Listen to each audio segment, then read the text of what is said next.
Bien aimé dans la foi, que le Seigneur vous bénisse et qu'il vous garde. Nous sommes là à notre 5e condition pour recevoir le baptême. La 5e condition, elle est simple. C'est que pour qu'il y ait baptême, il faut qu'il y ait quelqu'un qui baptise, un baptiseur. Et vous vous rappelez très bien que Jean on lui avait surnommé, on l'avait donné un sobriquet qui s'appelait Jean le Baptiste, parce que c'est celui qui baptisait. Et n'importe qui ne peut pas baptiser. Vous ne pouvez baptiser que lorsque vous êtes un disciple du Seigneur Jésus-Christ. Vous ne pouvez baptiser que lorsque vous êtes un disciple.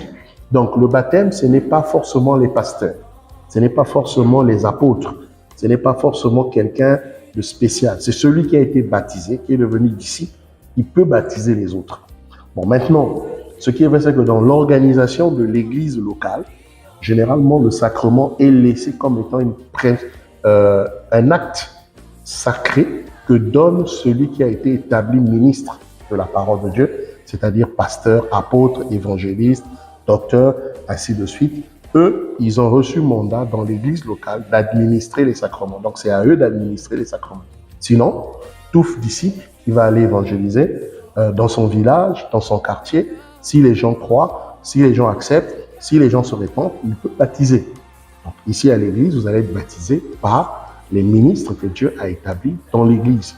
Mais vous aussi, une fois que vous êtes baptisé, vous aussi pouvez aller baptiser là où il n'y a pas de ministre établi dans l'église. Donc voilà, le baptême, c'est un disciple qui est baptisé, qui a accepté le Seigneur, qui peut lui aussi baptiser une autre personne. Que Dieu vous bénisse et qu'il vous garde. Le vainqueur de la